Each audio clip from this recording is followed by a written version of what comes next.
Glória a Deus. A nossa missionária Fabi.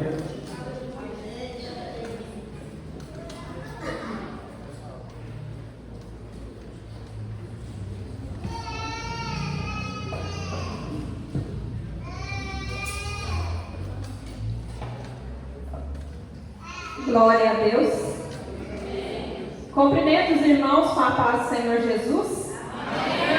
Podem se assentar, fiquem à vontade. É uma alegria mais uma vez estar aqui nesta casa tão abençoada. Casa que eu já me sinto de casa, não é, Valmir? Eu falo que essa igreja, ela me acolhe de uma forma como se eu já fosse membro aqui assim, há anos. E eu não sei vocês, mas para mim é sempre de uma responsabilidade muito grande pisar neste altar aqui. Este altar tem um peso muito grande, uma responsabilidade muito grande.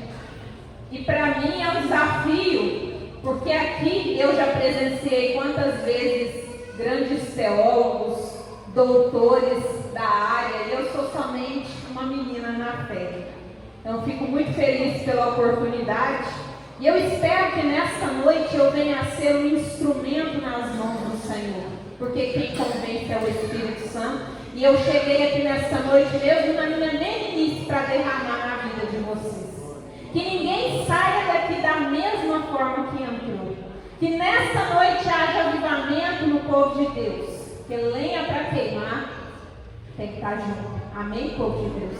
E como boa pentecostal que sou, gostaria muito que a cada minuto que a palavra falasse no coração de vocês, que houvesse na boca dos crentes o quê? O que, povo de Deus? Glorifica ao Senhor. A cada momento que a palavra falar contigo nesta noite, não se caia. Permita que o Espírito Santo venha se manifestar. Se você precisar nessa noite progredir nos dons espirituais, assim como Paulo nos orienta, progrida. Ore em línguas, cante, adore na presença do Senhor. Permita que nessa noite você saia daqui derramando, transbordando na presença dele. Amém? Olha, eu não sei de que forma Deus vai operar isso aqui hoje. Como eu disse no início, várias pessoas de grande referência sobem aqui. Mas eu acredito que o que Deus tem para falar aqui nessa noite é tão forte, tão tremendo, que tudo conspirou para que eu não estivesse aqui. E eu só tomei conta disso na hora que eu cheguei dentro da igreja. Já começou na hora que eu acordei. Interessante isso. Porque quando eu me levantei, quando eu fui orar, eu percebi que eu estava sem voz. Eu falei, Jesus, o que é isso? Logo hoje, Senhor. E aí, sem voz, eu falei assim, o Deus que eu sirvo não permite que eu me cale, então eu tenho que fazer alguma coisa. Então eu já mandei mensagem para o meu amigo farmacêutico, falei assim, aqui eu preciso pregar essa noite. Eu não tenho voz, não, o que eu faço? Aí ele só me mandou uma mensagem assim, tal remédio é muito bom, mas infelizmente é só repouso. Eu não respondi não, mas mentalmente eu falei assim, servo de Deus, descansa. Mas só quando Deus fala, e nessa noite Ele me chamou para descansar, não. Nessa noite Ele me chamou, foi para poder guerrear. E a nossa guerra a gente bem sabe contra o que é. É contra as potestades. E eu falei assim, vamos ver se não vai ter pregação hoje em nome do Senhor. E continuei firme. A voz voltou. Resolvo dar um banho no meu cachorro. E eu faço academia todos os dias, gente. A gente agacha e põe peso. Na hora que eu pego aquela bolinha daquele cachorro, a coluna crack. Falei, não, gente, mas não é possível. Eu fiquei o dia inteiro deitada. Quem me acompanha nos stories sabe que é uma sequência de quase 100 stories por dia. Hoje nem apareceu, não apareci.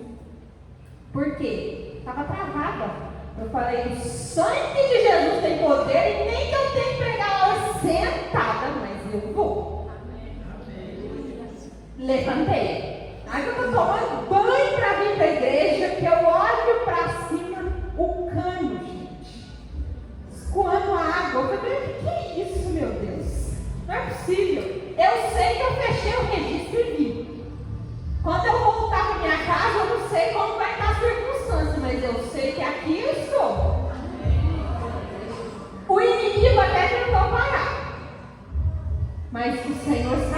tem para fazer aqui nesta noite. Então, que vocês recebam em nome de Jesus, amém? E o tema da nossa mensagem hoje, acredito que já vai começar a falar com muitos desde a mensagem, porque enquanto eu meditava sobre o que falava os irmãos nessa noite, o Senhor colocava no meu coração o tema: não permita que as decepções abalem a sua fé.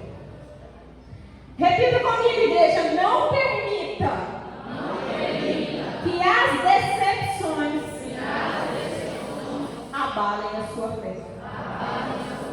Está cheio de gente aqui dentro dessa igreja frustrada, decepcionada, com pessoas que de alguma forma feriram, com pessoas que de alguma forma viraram as costas.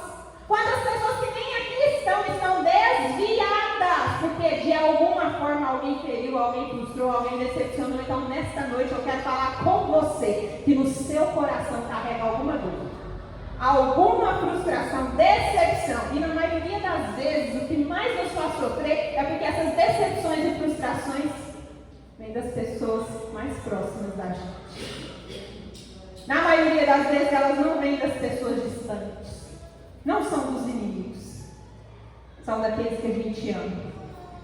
Então é por isso que nessa noite eu te convido a se colocar de pé em reverência à palavra.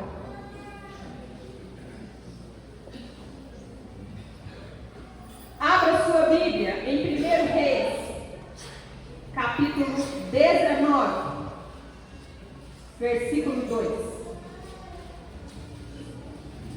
1 Reis, capítulo 19, versículo 2. Quem encontrar, diga amém. Amém. Quem não encontrar, diga por favor, me espere. E assim diz a palavra: então Jezabel mandou um mensageiro a Elias a dizer-lhe: façam-me os deuses como lhes aprouver, se amanhã a estas horas não fizer eu a tua vida, como fizestes a cada um deles. Temendo, pois, Elias levantou-se e para salvar sua vida se foi. E chegou a Berseba, que pertence a Judá, e ali deixou seu moço. Ele mesmo, porém, se foi ao deserto, caminho de um dia, e veio e se assentou debaixo de um zimbro, e pediu para si a morte. O que ele pediu, igreja? A morte. E disse: basta, toma agora, Senhor, a minha alma, pois não sou melhor do que os meus pais. Podem se assentar glorificando ao Senhor.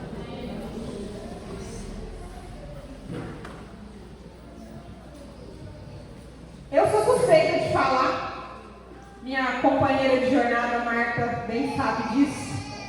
Eu sou apaixonada pelo texto de Elias. E eu confesso para vocês que eu me identifico muito, dentre os muitos profetas que tem na Bíblia, talvez com os que eu mais me identifico seja com o profeta Elias. Não sei se você sabe, mas Elias é um profeta do Antigo Testamento. Ele profetizou no século 9 antes de Jesus. E ele foi levantado por Deus num momento muito crítico do povo de Israel. Elias era um tisbita da região de Gileade, que ficava ao leste do Jordão. E no momento em que o Senhor levanta o profeta Elias, ele tinha um propósito muito grande com a vida dele, embora a Bíblia não retrate, não fale coisas da vida pessoal e familiar de Elias, mas nós sabemos que o seu nome significa Jeová é Deus. No momento que o Senhor levanta Elias, qual que era o propósito? Mostrar para Israel que aquele lugar tinha um Deus. Que aquele povo estava muito envolvido com idolatria, com pecado, adoração ao Deus Baal. Ele profetizou no reinado de Acabe e Acasias, e de acordo com a palavra, Acabe era um rei muito perverso, fazia aquilo que era mal aos olhos do Senhor, e para piorar a situação, ele era casado com quem?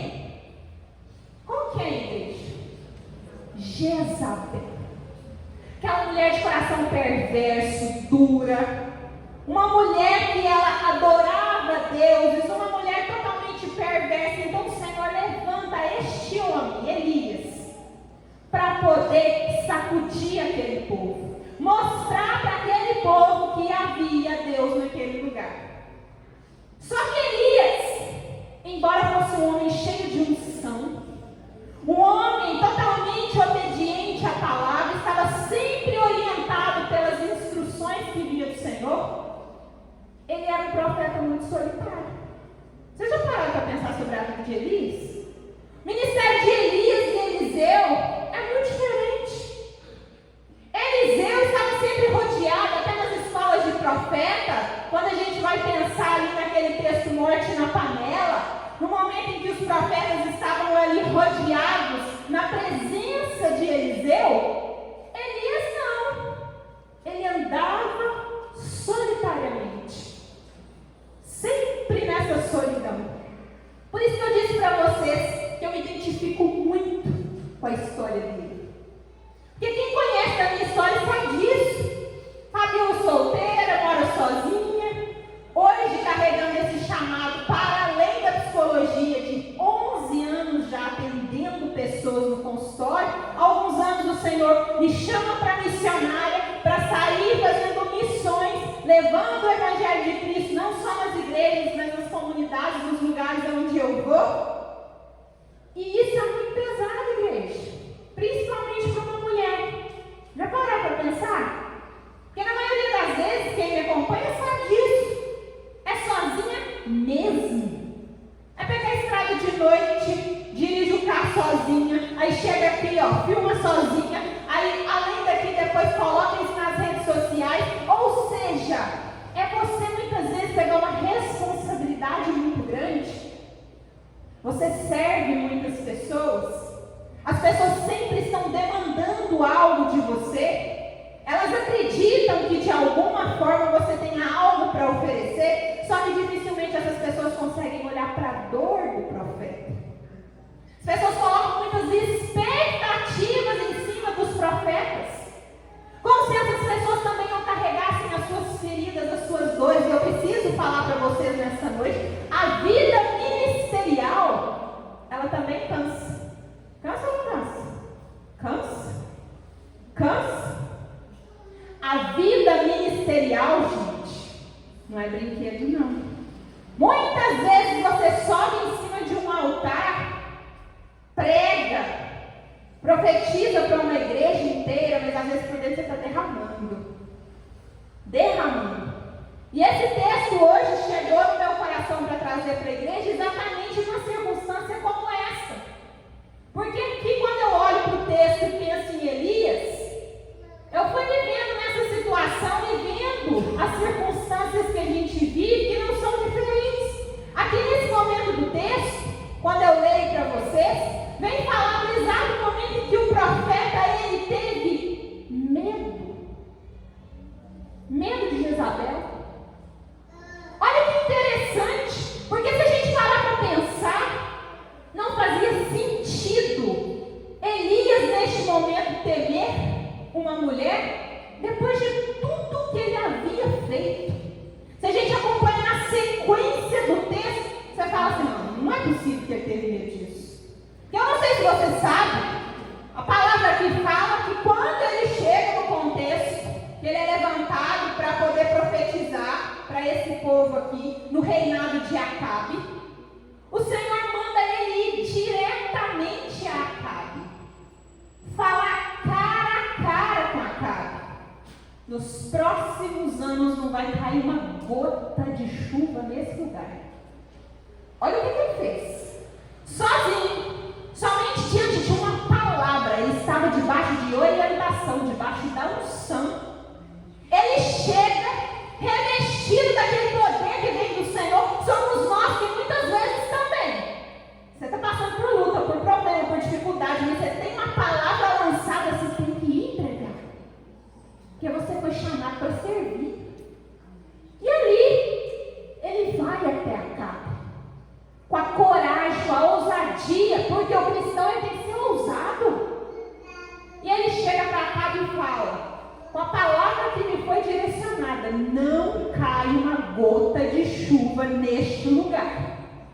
E choveu? Choveu, gente? Não choveu. Porque ele estava debaixo da palavra. Só que o Senhor sabia com quem ele estava lidando. Acabe não era aquele homem perverso? O Senhor temeu pela vida dele. Então o que o Senhor fala? Ó, agora esconde. Olha que interessante. Debaixo da palavra do Senhor ele vai, ele dá o recado, mas o Senhor fala para ele: agora você se esconde. Esse homem não é brincadeira não. Vai lá para o Riacho Querite, fica lá que eu mandarei. Olha isso, eu mandarei você ser alimentado pelos corvos. Olha isso. Mesmo nos dias que você achar que você está no ápice da sua solidão, que você não tem com quem contar, que você está ali contando somente com a misericórdia do Senhor, são nestes dias que Ele te dá o que? Renovo. O Senhor não deixou faltar nada. Que Ele era alimentado dia e noite, bebia água num tempo de seca, direto do riacho. Só que como não chovia naquele lugar, o que faltou? Água. Então ali ele precisa sair daquele esconderijo, uma vez que o riacho já o quê? Secou. Então o Senhor manda ele para a casa da viúva. Quando ele vai de encontro à viúva, ele pede para ela água, pede para ela de comer. Ela fala: não tem nem para mim. Olha a situação, gente. O Senhor sempre colocando Elias em contextos de quê? De luta. Parece que em cada lugar que ele chega, por mais que ele vai para buscar, ele tem também o que entregar. Somos nós os cristãos.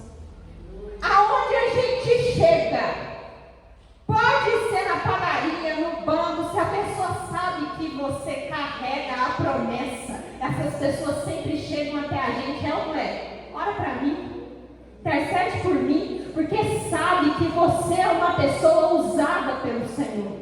Quando elas cruzam contigo, elas veem a unção que vem do Espírito Santo. Então ali, quando ela chega diante dele, ela fala: não tem nem para mim. Então ali naquele momento, diante da unção do Senhor, ela entende que está diante de um profeta.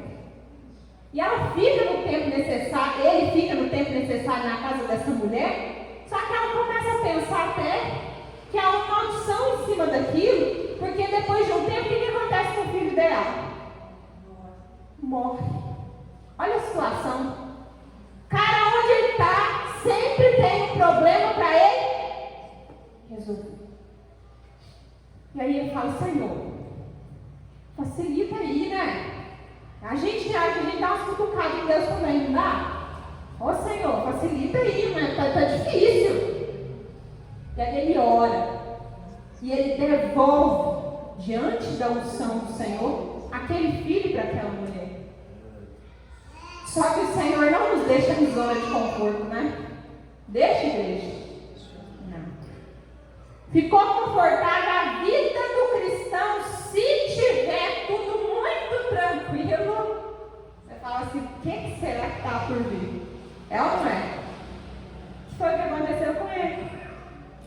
De repente o Senhor fala: agora é a hora de você ir. Volta até Acabe.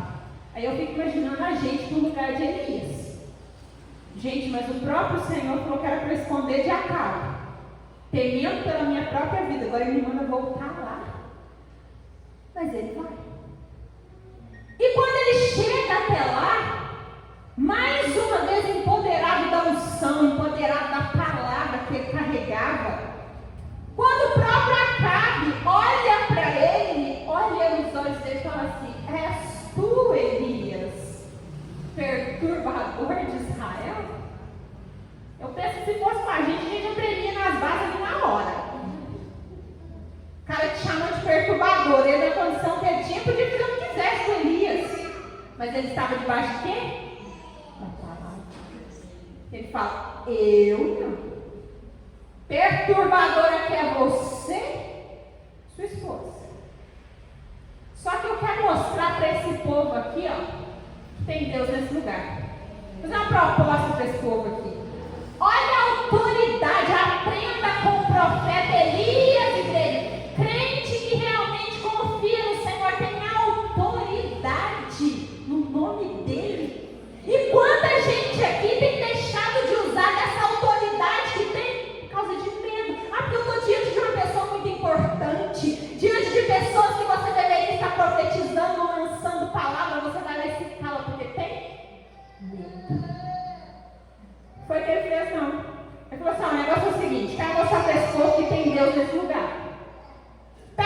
novilhos, nós vamos fazer aqui um holocausto, como é de costume fazer.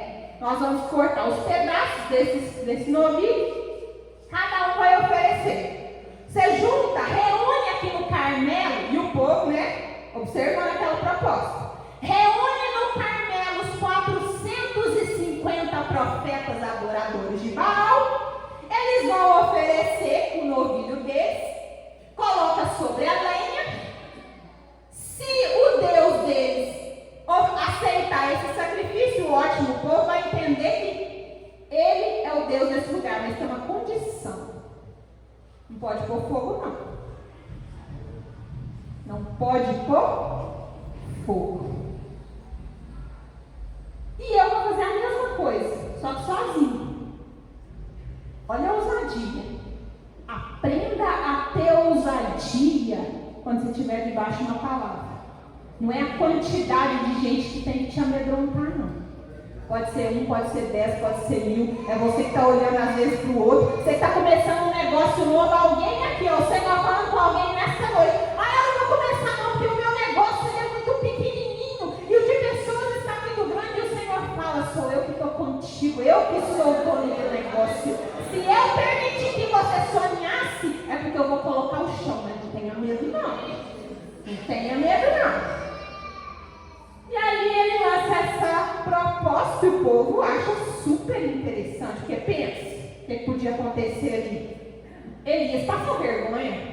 450 profetas oferecendo um holocausto e ele sozinho oferecendo outro holocausto. Quanta gente aqui deixando de fazer coisas porque fala: eu não tenho com quem contar, eu não tenho uma pessoa para ser meu braço direito. E o Senhor falando para muitas pessoas nessa noite: você nunca esteve sozinho, eu sou contigo nessa peleja. O fato de você estar rodeado de pessoas não é garantia de que você esteja realmente diante de pessoas que são de Deus.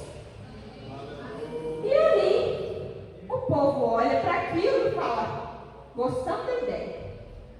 Começa toda a movimentação. E Elias só observando. Gente, vocês já pararam para pensar? Eu não sei como que vocês leem a Bíblia, mas quando eu leio a Bíblia, eu me coloco dentro do texto, como se eu estivesse participando da cena. E aí eu fico vendo Elias, eu me sinto como se eu fosse ele, dizendo: não, que ousadia. Ele olhando, aquele povo, os 450 profetas, fazem lá o holocausto, coloca a lenha, coloca o novilho, e diz a palavra que eles começam a cantar, dançar, clamava por Baal, e Baal não respondia. E Elias olhava para aquilo e falava: ele começa, gente, a debochar. Isso é muito engraçado até quando você lê o texto. Em algumas traduções mais atuais, tem momentos em que essas traduções chegam a falar que Elias chega a falar para esse povo assim: será que Baal não está dormindo? Será que Baal não foi ao banheiro e está muito ocupado que ele não consegue responder vocês? Olha que ousadia! Sozinho ele olha para aquele monte de gente diante de Acabe e ele não tem medo. E diz a palavra que aquele povo cantava e dançava e adorava e fazia tudo o que precisava fazer e nada acontecia. Eles chegaram até a se cortar e nada. Quando deu meio-dia, pode dar mais. Agora chegou a minha vez.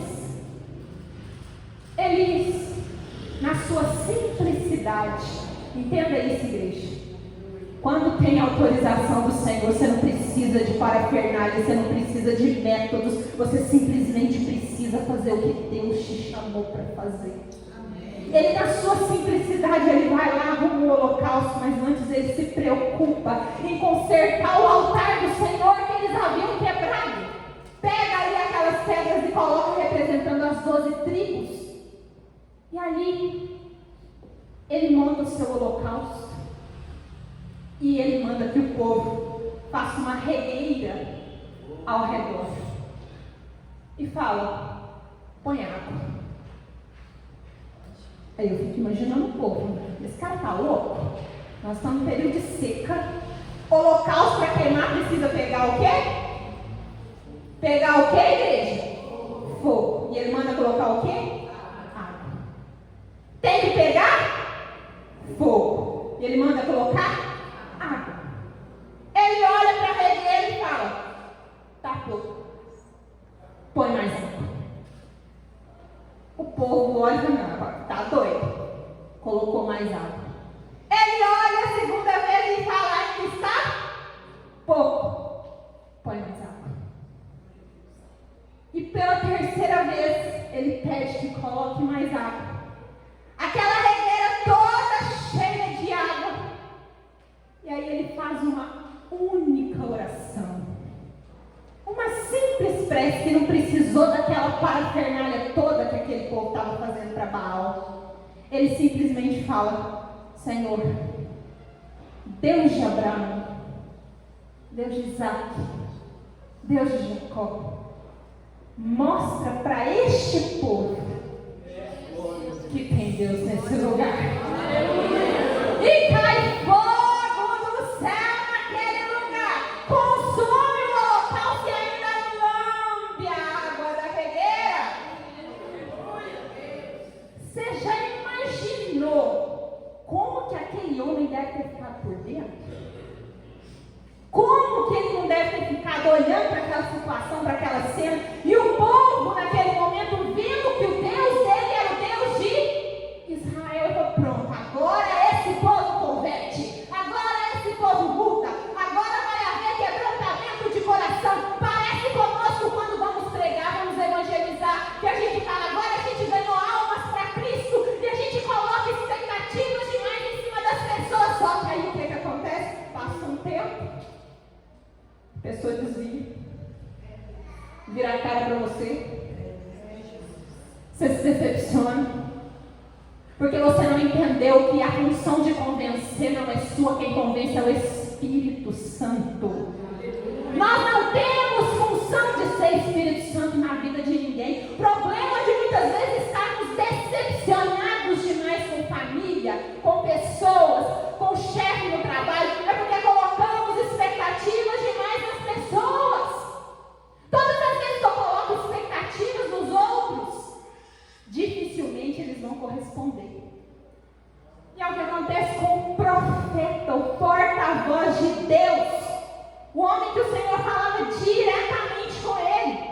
Aí ele acha que todo mundo vai converter, inclusive quem? Jezabel. Aí ele faz saber, o próprio marido faz a esposa saber qual. Te contar o que aconteceu lá no Carmelo. Chegou Elias lá, profetizou lá, fez o holocausto, destruiu os 450 profetas lá, foi um negócio forte. Imagina ele contando, esperando que a esposa o quê? Estremesse. Pois aquilo levantou, foi a ira dela. Levantando a ira dela, ela ainda faz o quê? Ameaça. Pois manda falar com esse Elias, que assim como ele fez, vai acontecer com ele. E diz a palavra que ele teve medo e fugiu. Foi se esconder. E diz o texto que ele chegou a pedir o quê, igreja? Pediu o quê? O profeta. O homem que tinha, contato direto com Deus, chegou a pedir a morte. Por causa de um medo. Por causa de uma frustração. Por causa de uma decepção. E você ir acreditando que muitas vezes os medos que você carrega, as frustrações que você carrega é falta de Deus. Será? Nós estávamos falando de quem aqui agora? Aquilo era falta de Deus? Ou é tão emocional, falou mais alto? Entenda que emoções também precisam ser controladas. Quanta gente aqui, que é crente até o tutano, tem fé, precisar expulsar demônio, expulsa, mas não tem o menor controle emocional possível. A ansiedade está no calo, precisando de terapia, precisando de tratamento, mas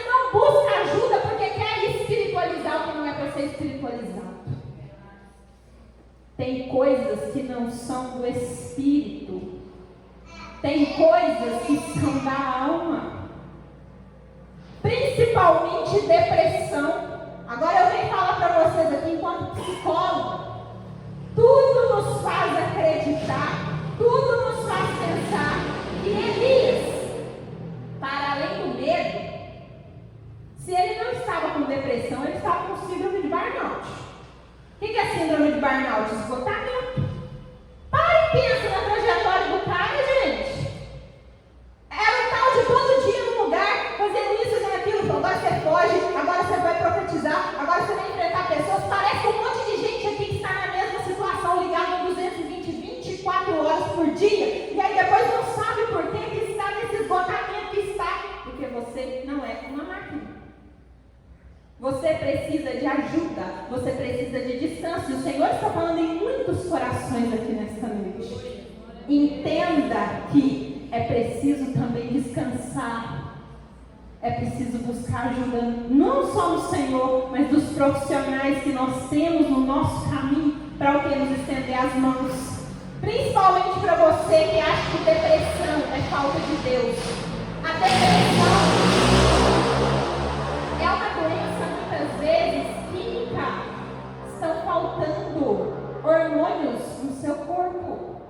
Você precisa de dopamina, de serotonina, de ocitocina. E se isso estiver faltando no seu cérebro, você não vai ser feliz. Ah, mas eu estou orando, Deus opera milagres? Sim. Mas ele também fala que ele colocou aqui pessoas capacitadas no meio do caminho. E a gente precisa entender isso, até para a gente poder seguir com o nosso chamado, com o nosso propósito. Porque a vida ministerial, ela cansa. Como eu disse para vocês aqui, ela é cansativa. As pessoas esperam muito da gente, mas se a gente não baixar as expectativas, desvia ou não desvia? Você não continua, que é pesado, é difícil. Nos últimos meses, o que eu mais escutei, gente, o que eu mais ouvi nos últimos meses foi: mas você, enquanto missionário, não devia fazer isso não. Mas você, enquanto missionário, não deveria estar em tal lugar não. Mas você, enquanto missionária, não deveria estar com tais amizades. Mas você, enquanto missionária, não deveria estar fazendo dessa e dessa forma. Foi a frase que eu mais escutei nos últimos meses. Pessoas falando o que você pode, o que você não pode, o que você pode, o que você não pode, o que você deve, o que você não deve. Só que essas pessoas, a gente não pode colocar expectativa em cima delas e nem decepcionar com elas, porque dificilmente quem está de fora vai entender o seu chamado. Só quem vive o chamado sabe o que você carrega com ele. Assim como Jesus, ele foi julgado por andar com os pecadores, o que ele diz? Eu não vim para chamar os justos, eu vim para os pecadores. E o nosso problema hoje no meio cristão é muito isso. Eu tenho visto isso em todos os lugares que eu vou. A gente quer pregar só para crente. Quer misturar só no meio dos crentes. Pregar aqui é muito fácil. Eu não tenho dificuldade com o altar de igreja. Pregar para vocês é a coisa mais fácil do mundo. Eu pergunto, vocês até respondem daí. Gente, Jesus falou o quê? O que Jesus? Agora vai pregar lá fora para os ateus. Vai pregar lá fora para o usuário de droga. Vai pregar lá fora para a gente que tem o nariz torcido para você. Sim, ninguém quer. O evangelismo de rua, fazer visita, receber porta na cara, você chegar na casa da pessoa, a pessoa nem lá não está. A Marta vivenciou essa situação comigo esses dias. Recebi uma visita lá na minha casa, bateu, falou assim: pelo amor de Deus, vai lá fazer uma visita na minha casa, ora lá e tal. Eu fui, chamei a Marta, minha mãe, fizemos um bolo, falei: vamos lá tomar um café com essa pessoa, vamos orar, vamos fazer a visita. Quando chegamos no endereço que ela falou, que era um lugar que a gente nem achou a pessoa, ela deu o endereço de uma casa que ela ficava às vezes, que ela não tem casa. Ela fica esporadicamente nessa casa. Aí minha mãe que estava com a gente, foi ou não foi, mãe? Pelo amor de Deus, nós não vamos lá não. Arriscar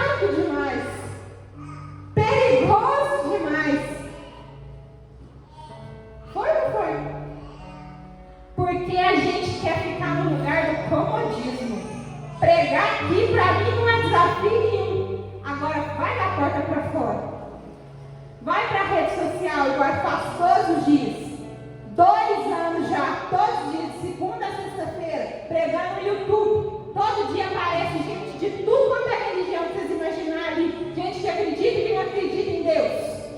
Gente julgando, falando, questionando. Se eu fosse me apegar às críticas, eu não teria levantado nem um dia mais. E quantos de vocês aqui às vezes se decepcionam também com pessoas, familiares, aqueles que estão próximos, uma palavra mal falada, o pastor que falou algo que você não gostou, aquele que corrigiu. Dá glória a Deus que você tem ainda um pastor que está aqui, ó, te doutrinando, te chamando a atenção, porque lá fora o mundo ensina de uma forma muito mais dolorida. Lá fora o mundo é muito mais cruel. Feliz daquele que tem o seu pastor para poder disciplinar, para poder te orientar, te mostrar o caminho, porque quando a gente deixa para aprender lá fora, o mundo não passa a mão na nossa cabeça. Então espero que nesta noite esta palavra continue ecoando no coração dos irmãos, que o Espírito Santo venha convencer, porque aqui eu sou somente um instrumento nas mãos do Senhor, mas quem convence é sempre o Espírito Santo. Então que você possa, inclusive nessa noite, liberar perdão. Eu convido você a ficar de pé nessa noite. Nós vamos orar principalmente pelas pessoas que nos feriram. Coloca a mão no seu coração, feche os seus olhos. Traga à sua mente neste momento aquelas pessoas que você não fala há algum tempo. Pessoas aqui, ó, com feridas de relacionamentos amorosos. Você que está sem conversar dentro da sua casa com o seu marido, com a sua esposa, com a sua mãe. Ora neste momento, fala: Senhor, limpa meu coração de toda ferida, de toda dor. Senhor, que todo esse espírito de contenda que habita dentro da minha casa me caia por terra em nome de Jesus. Senhor, visita aqueles que me feriram, que eu possa liberar perdão sobre essas pessoas, assim como a tua palavra me ensina a perdoar quantas vezes forem necessárias. Que todo esse orgulho, Senhor, que caia por terra em nome de Jesus, e que haja quebrantamento no meu coração, que haja quebrantamento no coração dessas pessoas, e que eu seja lavado e lavada pelo sangue de Jesus. Amém. Amém, igreja? Amém. Eu quero aqui agradecer a minha oportunidade. Fico muito feliz pelo convite mais uma vez. Que Deus abençoe cada um de vocês.